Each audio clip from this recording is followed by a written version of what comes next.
अतई करी करी मैं देखिए तो department staff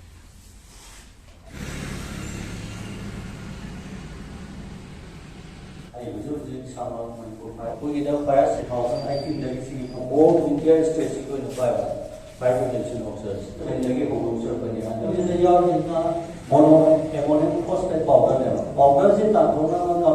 nitrogen gas nitrogen gas air to filter where gas somebody you should half a year why is nitrogen gas nitrogen gas आते nitrogen gas है याव जैसे कमाई करते हैं सी प्रेशर गैस तो सी प्रेशर गैस है वो पूरा पाया तो ग्रीन रेड अना लाइनी को अल मैं नीडल लाइनी को as long as if the needle is in the green zone it indicates that fire pressure can be used मुझे प्रेशराइज गैस है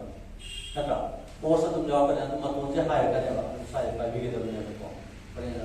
अदुगी नो नाइट्रोजन आप ये का ना बात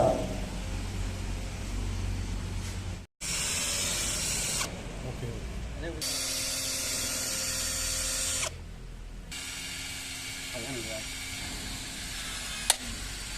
मरुना मैम करीगुंबा गैस सिलेंडर से मई होब तारगदिको मागी मचिनसिदा हाइदि खुद सुमाइना नमझलकान दक लाउना इंथब मतमदने हाइदि मई से मुदखिदोनेबा अदुगा रेगुलेटर से दुम लेथबा यारे हाइदु ताकपने तो मई से उठपसे हाइबदि हेक्ता मॉनिटराइजेशन इशू द लाकद्रा आइना मई हिंग से उठ्रबनेबको मैम अदुनि मैम मखा तानि ऑक्सीजन से चंगदनबनेबको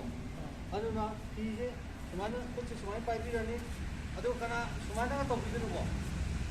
सुमाइना मुथबदि कइनोदि लेब ओरदि पोस अमा याउन थोक लैगने आइना सुमाइना तौतादि लेब ब्लॉक तौकान आइमोन रिवर्स लाप याय तो अदुना सागी प्रोटेक्शन एवरी फाइव दिना सागी सेफ्टी हान येंगेबको सी सुमाइ पाइबिरनी स्टेप अमा चंबिरनी तो माइ सुमाइना तौबदु यादे आइना सी ब्लॉक तौकान हाइगला दिको सोइदनो पाइबिरनको सुमाइ तौरदि अदुगा सी लानि आइ तब तौजबानि फुल तौबिबो आइ खुदसिना सी योगा सी सुमाइना मु तौबिरोको अदुगा सुमाइना माबिबा अदुगा सिरगा मसाइ फ्लेम दो सिदा खतंग होबदको मसन बुइ लो पाखलकने गैस मपांगी सराउंडिंग ऑक्सीजन हेक फंगुदको टेस्ट तोंगगिने अदुना ऑक्सीजन सप्लाई दो कटक तोगनि सेना हायदको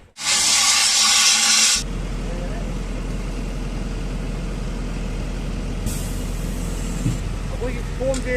चिंखन बतिबे अदिगी असागी इसिंगी पैसा सिना सिदागी लापगा असागी होल से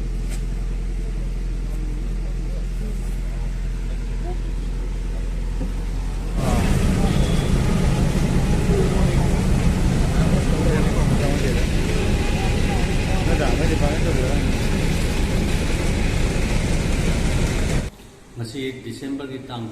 तुमित असिदा अखोगी मणिपुर फायर सर्विस डायरेक्टर की इंस्ट्रक्शन मखादा जिरीबाम डिस्ट्रिक्ट की वैना मफम जिदा लैरिबा अखोगी स्कूल अमदी हॉस्पिटल सिंगी स्टाफ सिंदा अखोइना ट्रेनिंग प्रोग्राम अमा अखोगी जिरीबाम डिस्ट्रिक्ट के फायर स्टेशन सिदा अखोइना पांगुजो इमरम सिदी अखोइना इन स्कूल सिदा नत्र हॉस्पिटल मैहो लांगपो मथोपदा कमाई तो मईदु कमाई तो कनगदगे अमदी पेशेंट अमदी छात्र छात्री की पुलिस कमाईना मफम मतम साना कनगदगे हाइबदुगी थिमदा खोजि तौजबनी अदुना मई असिदी करम कांदा साकनी हाबगंदी मई असिदी अदुकी मतिक साथी मासिना संगाइनादि मानपीनी मसक फजबनी पशा पाइबनी दकावदे मई जिदा अदुना अकोना मफम सिदा ताकजरिबा how to use the fire extinguisher असे सब माने मसी मकोइना सिदा हाइरग चक्कबना इंडिया के एनीवेयर चपदा मफमदुदा अदुम लोइमु सिनबदा मानरदबा इक्विपमेंट ने अदुना मकोइना ngasiगी ट्रेनिंग प्रोग्राम सिदा जरूर याबा लापिबसे अदुकी मति अकोगी डिपार्टमेंट की तरफ तक याम नवाजे अमदी मकोइना बिबिरंबा सजेशन अको याम चाफोकसे अमदी मोइना हाइरगा अको हाइरे सिना सुमाने सिनागदने पर्सनली पारगा सिना चक्किबदो अदुना अकोगी ट्रेनिंग प्रोग्राम से ngasi मपुंग फारे ना अदुमाइन लॉजिक